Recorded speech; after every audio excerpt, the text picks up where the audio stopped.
tu as entendu parler de l'au-delà, n'est-ce pas? Je lui ai dit oui. Tu vas mourir, tu vas prendre le chemin des morts, que tout mort prend. Et il y a eu une réunion au ciel où nous t'avons choisi. Il m'a dit, couche-toi. Je me suis couché. Je sentais que je montais. J'ai commencé à monter. C'était ça ma mort. Mon corps est resté. Et l'ange Gabriel m'a transporté. J'ai vu une longue route. Il m'a placé au milieu de la route. Il m'a dit. Là, c'est qui? L'ange Gabriel? L'ange Gabriel. Il m'a dit, prends ça. C'est ça le chemin des morts. L'un de ces anges me pose la question. Comment es-tu né? J'ai trouvé cette question banale. J'ai répondu sans réfléchir. Mais je suis né de mon père et de ma mère. Il me dit, comme tu es né de ton père et de ta mère, alors va à gauche. Une force m'a saisi. Pendant que j'y allais, mon âge commençait à baisser. De la quarantaine, je me suis retrouvé à l'âge de 12 ans. Je suis entré dans le séjour des morts. Tonton Jaco, j'ai vu un homme, le premier qui m'a accueilli. Je regarde, je vois un membre de famille que je connaissais. Un proche qui est mort il y a longtemps. Il me dit, Moïse, qu'est-ce que tu fais ici? Je lui pose la question. Mais toi, tu as servi le Seigneur. On m'a dit tantôt qu'ici, c'est pour les pécheurs. Tu es ancien de l'église, qu'est-ce que tu fais ici? Il baisse la tête. Confus, il me dit, de mon vivant, j'ai commis l'inceste. Et le jour où je suis mort, on m'a montré le film de l'inceste que j'avais commis. J'ai eu un fils. Je suis sorti avec une proche parenté. Et nous avons eu un fils. Et le fils là, c'est toi, Moïse. Oh oui. C'est encore plus compliqué. Oh. Jusqu'à l'âge de la quarantaine, je ne connaissais pas encore mon père. Et j'ai vu mon père dans le séjour des morts. Donc vous êtes le fruit de l'inceste? Je suis le fruit de l'inceste. Vous êtes invité, c'est par rapport à votre témoignage.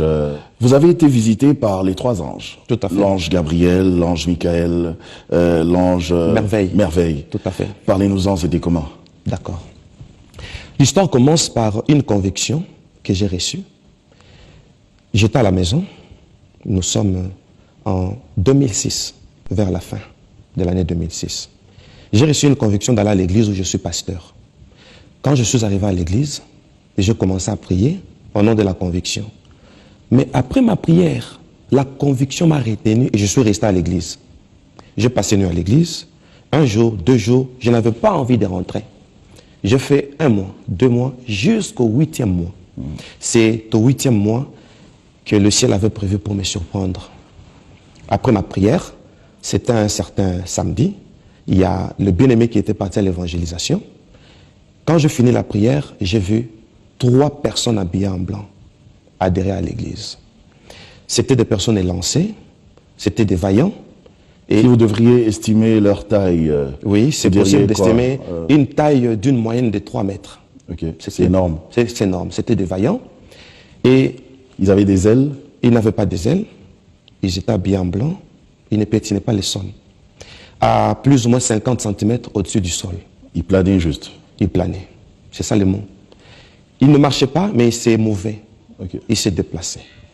Quand ils se sont approchés de moi, ils ont pris la parole. Le premier s'est présenté pour dire « Mon nom est Gabriel ». C'est par là que l'histoire commence. Tonton Jaco, c'était une visitation, avec les yeux ouverts. Pas une vision, pas un rêve. Pas un songe. Pas un songe, mais une apparition. Tel que vous me voyez là, comme ça. Tel que nous sommes en train de parler. À un moment, je me demandais, au cas où les gens venaient ici, qu'est-ce qu'ils vont dire? Ils vont dire Moïse est devenu fou. Tout à fait. Ainsi, le premier prend la parole, il dit, mon nom, c'est Gabriel.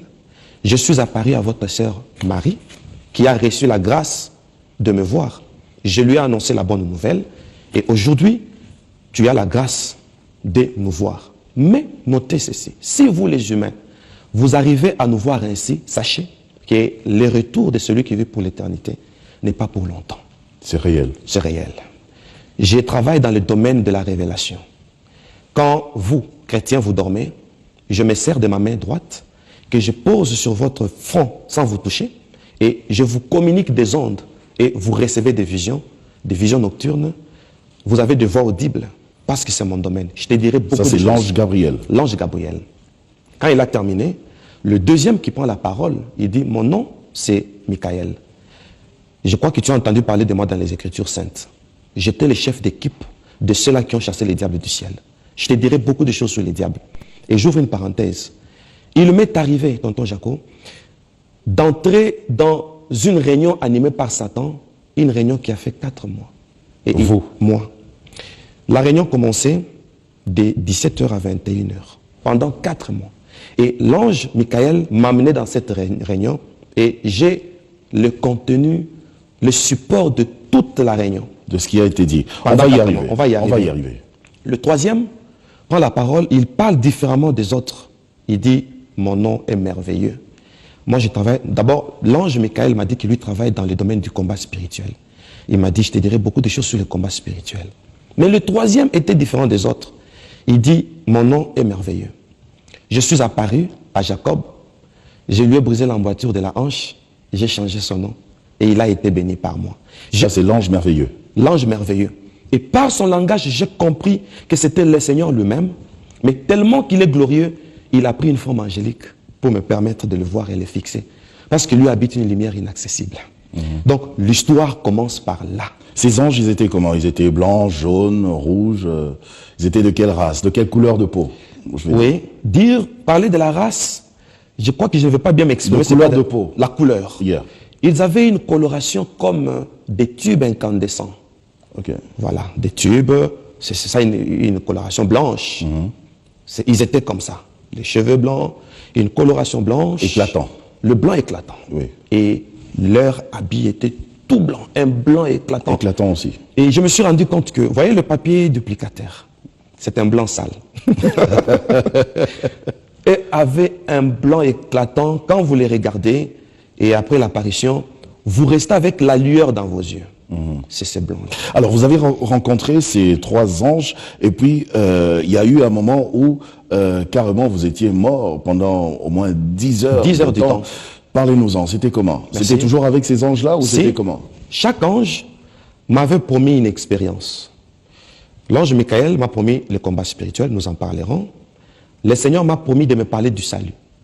Et l'ange Gabriel lui m'a dit qu'il me parlera de la révélation en général. Un jour, j'étais chez moi.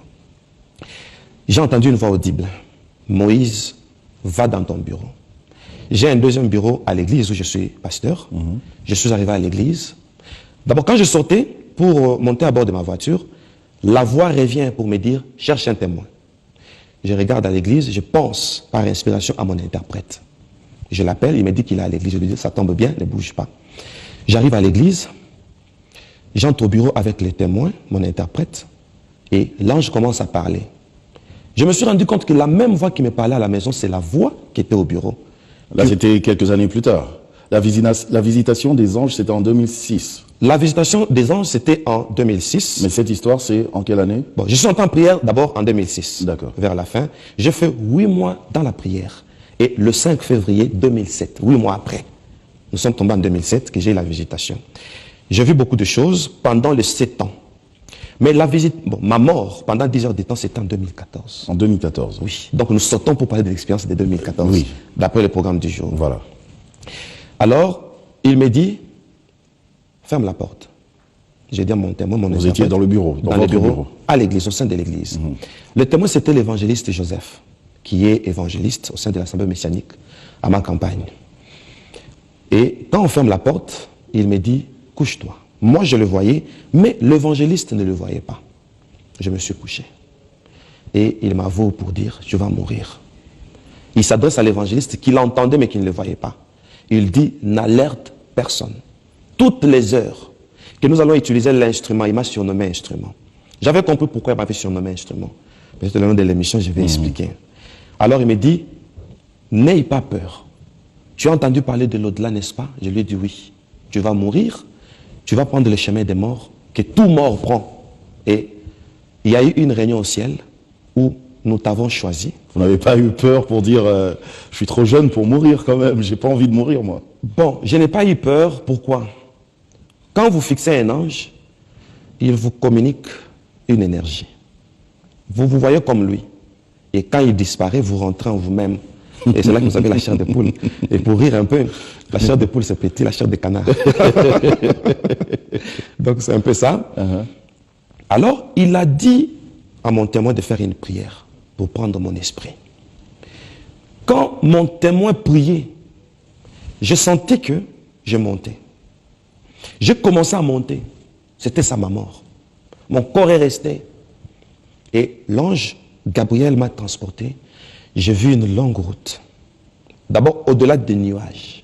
Au-delà du soleil, c'est très loin. J'ai vu une longue route. Et je suis allé. Il m'a placé au milieu de la route. Il m'a dit... Là, c'est qui? L'ange Gabriel? L'ange Gabriel. Il m'a dit, prends ça. C'est ça le chemin des morts. Moi, je ne savais pas que j'étais mort. Mais mon corps était resté inerte. Mon témoin vivait la scène. J'ai pris cette route. Et lui, pendant ce temps, il faisait quoi? Il continuait à prier? Le témoin. Ah, d'accord. Il ne priait pas. Tout ce que j'entendais, bon, tout ce que je voyais, lui entendait ça dans mon bureau. On lui a donné la capacité d'entendre tout ce qui s'est passé à l'au-delà. Et il est en train d'écrire. Et il a ce support-là jusqu'aujourd'hui. Je suis arrivé au fond de cette route qui était en forme d'une avenue toute droite. J'ai vu une bifurcation. À cette bifurcation, il y avait une direction vers la gauche, au fond de laquelle il y avait une porte à double battant. Vers la droite, il y avait encore une deuxième porte à double battant. L'ange Gabriel a disparu. J'ai vu d'autres anges, les anges de l'au-delà, qui m'ont accueilli. Et ils avaient des ailes? Ils n'avaient pas des ailes. Et tout ça. Mais c'est quoi cette image alors qu'on montre tout le temps? Enfin, c'est une parenthèse. Oui, c'est une parenthèse. Les anges avec les ailes. Les ailes. Il y a plusieurs catégories des anges. Il y a les anges, il y a les archanges, il y a les chérubins, il y a les séraphins. Et les archanges, ce sont des anges supérieurs. Ce sont des chefs. Et non pas des ailes. Oui. Mais il y a les milliers et des myriades d'anges et ont des ailes. Mais les chefs n'ont pas des ailes. Ce sont des anges au vol rapide. Ils apparaissent là où ils veulent. Donc ils se déplacent. Ils ne volent pas. Ils apparaissent. Ils ont cette dimension-là. Alors, vous avez vu les anges? J'ai vu les anges là. Il y avait une bifurcation. Ils m'ont accueilli pour dire bienvenue homme. C'est comme ça qu'ils m'ont surnommé. Tu as reçu la grâce d'arriver ici. Parce que l'au-delà a voulu que tu sois un témoin afin de dire à l'église du Seigneur tout ce qui se passe ici. L'au-delà, déjà, ça ressemble à quoi? Il y a des immeubles, des maisons, des... Oui. Enfin, je ne sais pas. Bon, au niveau des arbres. Oui, au niveau où je suis arrivé, il n'y avait pas encore les immeubles. Il y a un endroit où il y a les immeubles. Je crois que nous en parlerons. Là où je suis arrivé, il n'y avait qu'une bifurcation. À l'horizon, il n'y avait que les nuages. Et tout était bleu. Un bleu azur. Un bleu foncé. Un beau bleu. Oui, un beau bleu. C'est tout ce que j'ai vu. Alors, l'un de ces anges, gardien de l'au-delà, il me dit, tout ce que tu verras ici, toi tu seras notre porte-parole quand tu rentreras sur la terre. Regarde derrière toi. Je regarde derrière et je me rends compte qu'il y avait des caméras géantes, des grandes caméras. Ils m'ont dit, tout ce que vous faites sur la terre, en bien comme en mal, nous sommes là pour filmer le bien et le mal. Et quand vous arrivez ici, vos biens vont vous justifier et vous prendrez la droite. Et je regarde vers la droite. Il y avait un portail à double battant. Une forte lumière venait de là. Et il y avait des cantiques. On chantait à l'agneau. J'entendais, on disait agneau, agneau. Des chants avec une harmonie incroyable qui n'est pas encore sur cette terre. Belle mélodie. Et ils m'ont dit, vers la gauche, c'est là que le mort en diable, et pas seulement le mort en diable, même les chrétiens vont se retrouver là-bas s'ils sont morts dans un état de péché. Quoi qu'ils étaient chrétiens. C'est compliqué alors parce que nous péchons tous les jours. Nous péchons tous les jours, donc il faut être prêt. C'est ce qu'il faut dire.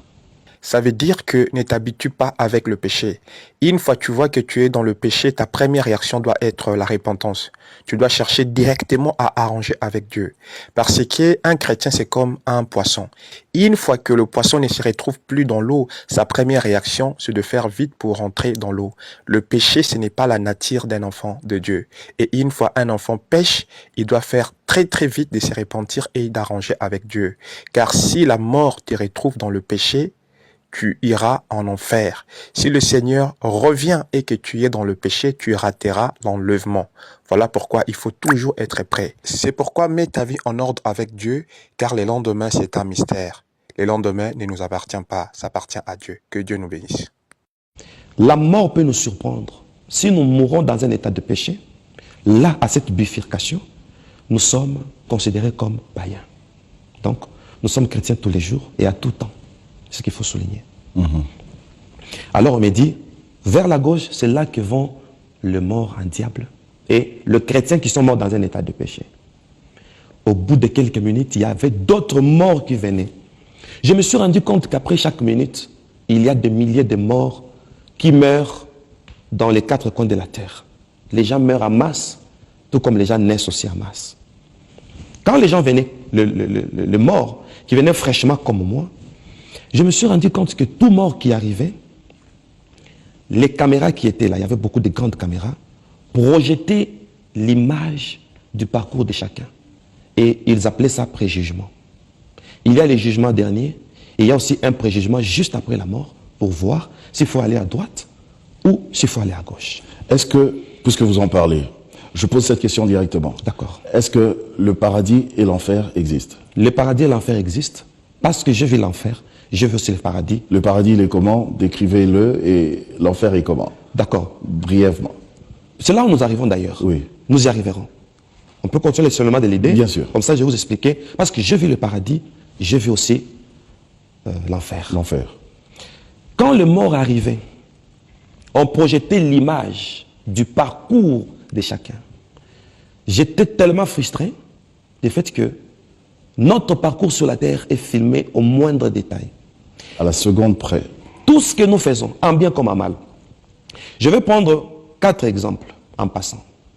Une femme arrive, elle regarde vers la droite, elle voit la lumière, elle choisit la droite. On lui dit non, toi, tu dois aller à gauche. Oh. Elle dit, qu'est-ce que je fais pour mériter la gauche? Et tout le monde voyait, tous les morts qui étaient là voyaient. On lui dit, va vers la gauche, elle insiste pour aller vers la droite. On lui dit, essaye mais tu n'y arriveras pas. Pendant qu'elle avançait, le bâton de l'entrée vers le paradis, ça m'insistait, ça devenait comme l'entrée de la basse-cour. Et quand elle forçait, ses cheveux se transformaient en cornes. Et ça ne lui permettait pas, les cheveux tapaient, les cornes là tapaient sur les bâtons. Et elle n'arrivait pas à entrer. Maintenant, elle pose la question, pourquoi je n'y arrive pas? On lui présente une sentence pour lui dire, tu es mort. Pendant ton séjour sur la terre, tu as exploité ton argent rien que pour ta beauté. Tu n'as rien investi ici, alors va à gauche. Rien que pour ta beauté. Rien que pour ta beauté. Et pour une mauvaise gestion de son argent. Parce qu'elle devait faire quoi de son argent? C'est son argent, non? Ah d'accord, c'est son argent. J'ai un professeur de français qui me disait, qu'as-tu que tu n'as reçu? Tout ce que nous avons sur cette terre nous a été donné. Et quand Dieu nous donne, c'est pour une mission. Nous devons faire la part des choses, notre part et la part de l'œuvre de Dieu. Alors s'il me donne l'argent, j'en fais quoi? Je donne aux pauvres. Il faut bâtir. Je bâtis soutenir les ministères. Églises. Oui. C'est comme ça. C'est comme ça. Soutenir mais moi, après, je vais vivre comment? Il faut faire la part des choses. Il y a la part de Dieu et la part de l'homme. C'était une parenthèse. C'était une parenthèse. Un autre arrive, on lui dit, toi, tu es à l'église. Ton jugement, ton préjugement, il faut l'ange de ton église. L'un des anges de l'au-delà donne l'ordre, il dit, je donne l'ordre à tous les gardiens des églises d'arriver ici. Et il y a eu, à la seconde, une masse, un grand groupe des anges. Donc il y a des anges pour chaque église. Oui. Ok. Ce sont les anges des églises. Le premier prend la parole, je vais prendre juste 4 cas. L'ange de l'église, c'est pas le pasteur comme vous, là? Non. Il y a vraiment un ange. Il y a un ange. Par exemple, à l'église messianique de ma campagne, il y a un ange. Et j'ai parlé aussi avec lui, il m'a dit beaucoup de choses sur mon église et sur les églises. Si vous nous donnez l'occasion, oui. Nous parlerons si on de ne termine pas, on va continuer d'autres émissions, il n'y a pas de problème. Merci beaucoup. Je prends 4 exemples avant d'évoluer. Le premier ange regarde son fidèle et lui dit, toi, mon église, d'abord je donne une preuve qu'il existe les anges de l'église et ce ne sont pas des pasteurs. Dans Apocalypse, on dit, écrit à l'ange de l'église d'Éphèse. Ok. Si un pasteur se proclame ange, c'est une grande aberration. Il y a l'ange de l'église et dans les prochaines émissions, pourquoi il y a un pasteur? Pourquoi il y a les fidèles? Pourquoi il y a l'église?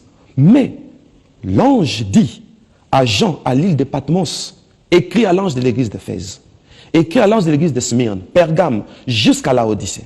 Pourquoi le message va chez l'ange? C'est une question que nous allons répondre prochainement. Donc, chaque ange a une église. Pardon, chaque église a un ange. Oui. Ainsi, tonton Jaco, on dit à l'un des morts, il y a mon église qui était proche de toi. Tu n'as jamais adhéré dans cette église. Pour n'avoir pas adhéré dans une église, la mort t'a surpris. Ceux qui vont à droite, ce sont seulement les chrétiens. Et on est chrétien quand seulement on reçoit Jésus comme Seigneur et Sauveur. Et on adhère à une église pour être enseigné. Parce que tu n'as pas adhéré à l'église, j'étais attendu à l'église, tu ne venais pas, alors va à gauche. Rien que pour ça, il est allé dans les séjours des morts. Le deuxième, son ange de l'église vient. Mais je peux prier à la maison. Est-ce que je suis obligé d'aller seulement dans une église? Tout à fait. Pourquoi il faut nécessairement aller dans une église? Dans le livre de Psaume 133, on dit « Il est doux et agréable pour les frères de demeurer ensemble. » C'est comme une huile qui descend sur la tête d'Aaron. Ça va vers la barbe, jusque vers les vêtements. Ceux qui adhèrent à l'église se différencient de ceux qui ne sont pas à l'église par la réception de l'huile. Et l'huile, c'est la consécration. On oignait quelques candidats pour les consacrer. Et quand on est consacré, automatiquement, la Bible dit, Jésus a fait de nous un royaume des sacrificateurs. Et par cette huile, vous devenez sacrificateur et vous faites partie de son royaume. Mais vous savez qu'il y a aussi de nos jours ceux qui viennent, beaucoup, qui viennent à l'église sans pour autant vraiment être réellement dans l'église.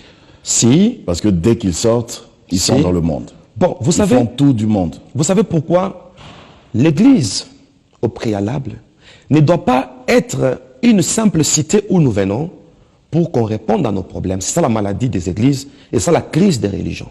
Quand quelqu'un ne va à l'église que pour le mariage, il va développer ses prières rien que pour le mariage. Ce sont des gens qui font la honte de l'église. Ils vont que pour leurs problèmes. Ils ne vont que pour leurs problèmes. Une fois satisfait, c'est fini. Et la course est terminée. On peut être à l'église, mais si on n'a pas une base, c'est là que nous allons tomber dans plusieurs bévues que nous voyons avec les églises. Donc, il faut nécessairement être à l'église. Quand on est à l'église, comme j'étais en train de dire, nous recevons une huile. Et cette huile fait de nous des sacrificateurs. Et quand on est sacrificateur, on appartient à un royaume et Jésus devient notre roi.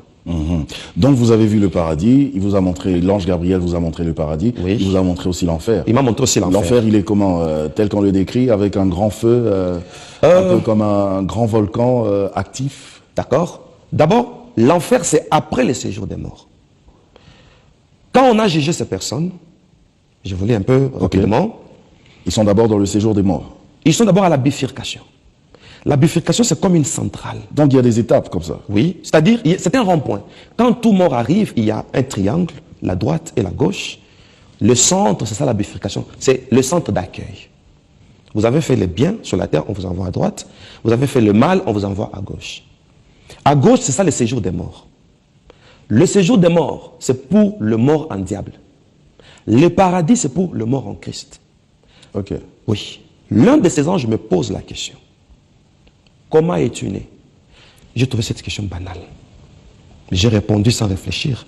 Mais je suis né de mon père et de ma mère. Il me dit, comme tu es né de ton père et de ta mère, alors va à gauche. Une force m'a saisi. Pendant que j'y allais, mon âge commençait à baisser. Je pourrais dire à la fin de l'émission pourquoi mon âge avait baissé. De la quarantaine, je me suis retrouvé à l'âge de 12 ans. Je suis entré dans les séjours des morts. Pourquoi? Parce que j'ai dit que je suis né de mon père et de ma mère. Et c'est là... C'est pour ça que votre âge avait baissé? Non, ça c'est une autre chose, une autre réalité. Pourquoi votre âge avait baissé? Mon âge a baissé quand je suis sorti de là, quand on m'a récupéré. L'un des anges de l'au-delà, les gardiens de l'au-delà m'a dit, tu diras à toute la terre. Et je pense que le monde entier est en train de me suivre. À l'âge de 12 ans, nous devons déjà, à l'âge de 12 ans, initier nos enfants aux choses de Dieu. Jésus, à l'âge de 12 ans, il est allé déjà au temple. Donc, je me suis retrouvé à l'âge de 12 ans et on m'a fait les rappels de tous mes péchés. De 12 ans jusqu'à la quarantaine? À la quarantaine. Et je suis entré dans les séjours des morts. Tonton Jacob, j'ai vu un homme, le premier qui m'a accueilli. Je regarde, je vois un membre de famille que je connaissais. Un proche qui est mort il y a longtemps. Il me dit, Moïse, qu'est-ce que tu fais ici? Moi, je lui pose la question. Mais toi, tu as servi le Seigneur. On m'a dit tantôt qu'ici, c'est pour les pécheurs. Tu es ancien de l'église, qu'est-ce que tu fais ici? Il baisse la tête. Confus, il me dit, de mon vivant, j'ai commis l'inceste. Et le jour où je suis mort, on m'a montré le film de l'inceste que j'avais commis. J'ai eu un fils. Je suis sorti avec une proche parenté. Et nous avons eu un fils. Et le fils là, c'est toi, Moïse.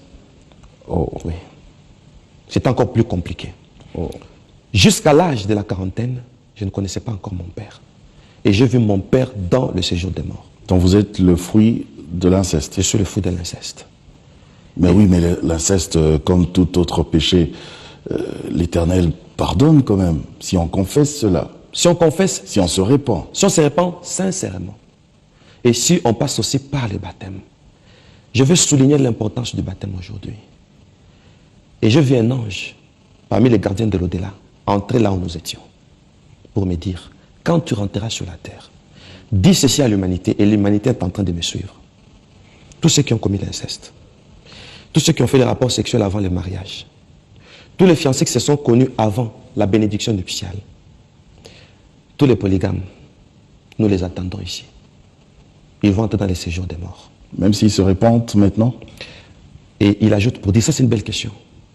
Il me dit... Apparemment, à vous entendre parler, pasteur, les téléspectateurs risquent d'être effrayés de penser qu'on a un Dieu, finalement, qui n'est pas miséricordieux. D'accord. Parce qu'on nous dit que quand on est une nouvelle créature, les choses anciennes sont passées, et voici toutes choses sont devenues nouvelles. Et puis si on se répand de nos péchés, d'accord. Maintenant, il est juste et fidèle pour nous les pardonner. C'est ça maintenant la miséricorde de Dieu. Mais laquelle? Cet ange me dit, quand tu rentreras sur la terre... Moi j'avais connu des relations sexuelles avant le mariage. Je suis né de nouveau et cette sentence continue comme toujours pèse sur moi. Il n'y a aucune condamnation pour ceux qui sont en Jésus. Si nous confessons nos péchés, Dieu est juste et fidèle pour nous les pardonner et nous purifier de toute iniquité. Mais il y a des chrétiens qui continuent à pécher. Les séjours des morts, c'est pour le chrétien, mais qui gère certains péchés. Je l'ai dit au début. Mais pour celui qui a reçu Jésus, qui a abandonné son passé, il est justifié. Et j'ouvre une parenthèse. Pendant les 10 heures du temps, pendant ma mort, une seule personne est entrée à droite. Ne jouez pas avec la vie chrétienne. Prenez la vie chrétienne au sérieux. Prenez la vie chrétienne au sérieux. Les âmes sont en train de mourir et sont en train de partir en masse au séjour de mort. Changez vos cœurs, convertissez-vous et soyez sérieux avec le Seigneur. Séparez-vous du monde, quittez la musique mondaine, quittez la musique mondaine, quittez le danse mondaine. S'il vous plaît, éloignez-vous des chichas, éloignez-vous de choses du monde, car quiconque aime le monde est l'ennemi de Dieu. Quiconque s'approche du monde s'éloigne de Dieu. Continuons le témoignage. Que le Seigneur vous bénisse. Aïe, aïe, aïe. À la seconde, il y avait des milliers de morts qui arrivaient. Ainsi, l'ange là me dit, il y a une dérogation pour les polygames. Les polygames, de leur vivant, ils doivent faire la repentance toute leur vie jusqu'à leur mort. Et ils seront justifiés. C'est ce qu'on m'a dit. Toute leur vie. Toute leur vie. La repentance a toujours été toute la vie. Ça veut dire que tu ne dois plus retourner dans le péché. C'est toute la vie. C'est toute la vie. Que Dieu vous bénisse. Pour ceux qui n'ont pas compris, je vais éclaircir. Continuons le témoignage. C'est compliqué. C'est compliqué. C'est pourquoi... Le même péché, là. Tout à fait. Parce qu'au commencement, la Genèse, Dieu a créé Adam et Ève. Un homme et une femme. Et la polygamie, c'est à l'encontre de la volonté de Dieu. Mais ce n'est pas le sujet. Ils doivent faire la repentance. Il y a une mesure de grâce. Une deuxième mesure de grâce. Cet ange me dit, dis au monde entier, pour vous les vivants, le fait d'être vivant, c'est ça votre grâce. Parce que vous avez tout intérêt de mettre votre vie en ordre. N'est-ce pas la miséricorde? La mise à jour. La mise à jour. C'est ça le terme. Notre vie doit être mise à jour. Mais c'est lui qui va courir au risque d'arriver ici sans mettre sa vie en ordre. là, automatiquement, on lui montre le film de sa vie et il se retrouve dans les séjours des morts. Donc, si je comprends bien, il faut être prêt tous les jours. Tous les jours et à tout temps. Parce qu'on ne sait pas quand la vous allez mort, partir. Oui, peut nous surprendre. Oui. La mort, c'est comme un sommeil, tonton Jaco. Ainsi, vous avez vu ce papa-là? Un membre de famille. Un membre de la famille. Oui. Et vous avez vu d'autres personnes encore? Oui, j'ai vu vous avez reconnu? Que j'ai reconnu un ancien chef de l'État. D'un des pays ou de notre pays? De notre pays. Ah. Un ancien.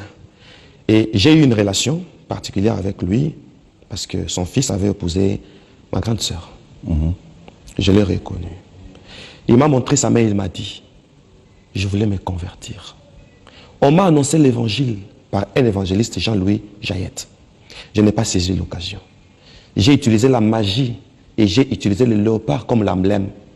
Et je regarde à sa main droite, il y avait une peau fraîche de léopard qui s'était attachée à sa main. Il me dit, c'est ça ma condamnation. J'attends le jugement dernier pour avoir adhéré à un courant magique du léopard. Je regrette pour avoir transformé les humains en animaux. Vous lui avez parlé, il vous a répondu. Nous avons échangé. Vous avez échangé. Il m'a reconnu, je l'ai reconnu. Un chef de l'État de notre pays. Il dit, je regrette de n'avoir pas donné ma vie à Jésus quand l'occasion m'était accordée. Toi qui auras l'occasion de rentrer, dis à la famille, à ceux qui utilisent mes biens, de ne plus les utiliser. Parce que mes appartements, mes voitures, mes usines, la plupart c'était des humains que j'ai transformés en véhicules. Les immeubles, j'avais enterré des humains pour que les hommes entrent dans ces immeubles, comme ça que je puisse avoir l'esprit humain et ça va me donner la connaissance. Ça, c'est dans le séjour des morts. Dans le séjour des morts. Est-ce que vous avez pu aussi visiter l'enfer? Tout à fait. Un vent m'a transporté. Et quand je suis monté, l'ange qui était à côté a volé avec moi. Nous sommes allés au fond du séjour des morts. Et là, j'ai vu une rive, la rive droite et la rive gauche. Et il me dit, qu'est-ce que tu vois? Quand je regarde, je vois l'eau qui s'est déversée de la rive droite à la rive gauche. C'était pas le feu? C'était pas... Moi, d'abord, à la première vue, j'ai vu que c'était comme de l'eau. Et il me dit, qu'est-ce que tu vois? Je lui dis que c'est de l'eau. Il me dit, regarde bien. Moi, je voyais toujours de l'eau. Il me transporte encore. Nous sommes placés au-dessus de la vallée où l'eau s'est déversée. J'ai senti une grande chaleur, un étouffement. Et il me dit, tu as entendu parler de l'enfer. C'est ça, l'enfer. L'enfer, c'est du fer fondu. Ok. C'est-à-dire... C'est pour ça que ça donnait l'image de l'eau. Comme la température était tellement élevée, et ça donnait l'impression du blanc. Et le blanc, là, c'était le feu et le soufre. Alors, il m'a dit, c'est ça l'enfer. Et le feu, là, il est tellement ardent qu'il a pris une coloration blanche. Écoutez, laissez-moi vous parler, ne fût-ce que 3 minutes, s'il vous plaît. C'est très important. Écoutez, dans le livre de Matthieu 26, verset 24, si je ne me trompe pas, la Bible parle au sujet de cet homme qui rejette le Seigneur, au sujet de cet homme qui livre le Seigneur, au sujet de cet homme qui refuse d'accepter le Seigneur dans son cœur. Voici ce que la Bible dit. La Bible dit, mieux vaudrait pour cet homme qu'il ne fût pas né. Croyez-moi, il y a des gens qui regretteront leur existence. Il y a des gens qui regretteront leur existence. Si Job a maudit le jour de sa naissance, croyez-moi, il y a des gens qui maudiront leur existence, qui diront, oh, pourquoi j'ai connu l'existence? Pourquoi j'ai existé? Ils diront, pourquoi j'ai été créé? Pourquoi j'ai vécu? Ils diront, mieux vaut que je n'existais pas, car la souffrance sera leur demeure. La souffrance et la douleur sera leur consolation de chaque jour. Mon frère, ma sœur, pendant que tu es vivant, pendant que le Seigneur te parle, écoute. Car le Seigneur nous a présenté son amour, qui est l'œuvre de la croix. Mais les humains continuent à rejeter l'amour du Seigneur, qui est l'œuvre salvatrice de la croix du calvaire, la mort de Jésus-Christ. Alors si même l'amour est incapable de vous changer, Si l'amour même est incapable de vous convertir, alors il ne vous reste que la colère de Dieu. Parce que vous continuez à rejeter l'amour de Dieu, c'est pour cela que vous embrasserez la colère de Dieu. Ô pauvre pécheur, pendant que tu es encore en vie, repens-toi, car la grâce est encore disponible. Pauvre pécheur, repens-toi, change tes voies, convertis-toi, car la colère de Dieu est immaîtrisable. La Bible dit même le ciel et la terre fuiront. Ne cherchez pas à connaître la colère de Dieu, mais acceptez son amour. Et fuyez le péché, que Dieu vous bénisse. Ok. C'est ça l'enfer. Il me pose une question. Regarde dans l'enfer, il y a combien de personnes? Je regarde, je ne vois personne. Il me dit, il n'y a encore personne dans l'enfer. Dis au monde entier, vous les vivants, la vie est pour vous une grâce. Évitez d'arriver en ces lieux. C'est ça le message qu'on m'a donné. Dans l'enfer, c'est un peu comme une vallée, une grande vallée. C'est comme une grande vallée et le feu du soufre, le fer fondu vient de dérive et se déverse dans cette vallée avec une température extrême qui vibrait même, qui faisait vibrer le feu.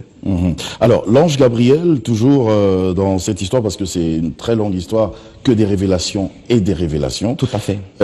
Vous a montré aussi les ruses du diable, les techniques, les moyens que le diable utilise pour que la majorité entre dans cette vallée. Oui. Et quelles sont ces techniques? Cet ange m'a tenu à la main. Nous avons pris un vol. Nous nous sommes retrouvés au boulevard du 30 juin. Notre boulevard du 30 juin. Notre boulevard du 30 juin. Il me dit, regarde les astuces du diable pour que la majorité aille en enfer. Il me montre un billet vert. Je regarde, je vois les dollars. Il me dit, l'étymologie de dollar, ça veut dire vallée. Dollar, ça veut dire vallée. Vallée. C'est en quelle langue? Je ne connais pas la langue. Mais après cette expérience, curieusement... Vallée comme la vallée que vous aviez vue, l'enfer. Comme la vallée que j'ai vue. Une parenthèse, curieusement, je suis allé sur Internet. J'ai écrit dollar, plus étymologie. On a écrit vallée. Vous pouvez aussi faire cette recherche. La langue, je ne connais pas. Mais j'étais surpris que le dollar symbolise vallée. Le passage qui dit, même si je marche dans la vallée de l'ombre de la mort, ta houlette et ton bâton me rassurent. Autrement dit, l'argent est utilisé par les diables comme une vallée.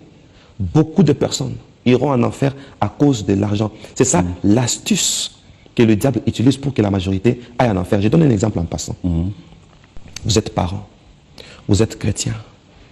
Un soi-disant gendre vient pour vouloir épouser votre fille. Il a beaucoup d'argent, mais c'est un païen. Vous allez donner votre fille en mariage ou pas? Ça, je sais pas. Mais je crois que on va d'ailleurs s'arrêter là. On a une prochaine émission qui nous attend. Oui. Mais pour aujourd'hui, on s'arrête là parce que pressé par le temps. Nous, on vous dit merci, Pasteur Moïse, d'être passé, d'avoir accepté notre invitation. Oui. Merci également à tous les téléspectateurs. Vous avez des questions en suspens, continuez à nous écrire. De cette manière, abonnez-vous pour que vous ne puissiez pas manquer nos prochaines vidéos. Vous s'abonner pour ne pas manquer ma prochaine vidéo nabisoté. Que le Seigneur vous bénisse. Amen. Ne vous levez pas sans le bon berger. Vous n'irez pas loin. Le monde est un piège. Tout autour de vous, c'est la désolation. N'allez pas sans Christ, je répète. Et vous qui nous suivez à la maison, si vous êtes sans Christ, croyez-moi, vous êtes à la merci du prédateur. Tout peut vous arriver, la nuit ou le jour. Le diable peut faire de vous ce qu'il veut. Un petit démon peut vous démanteler comme il veut. Parce que vous n'êtes pas à l'abri du Très-Haut. Écoutez ce qui est écrit dans ce livre.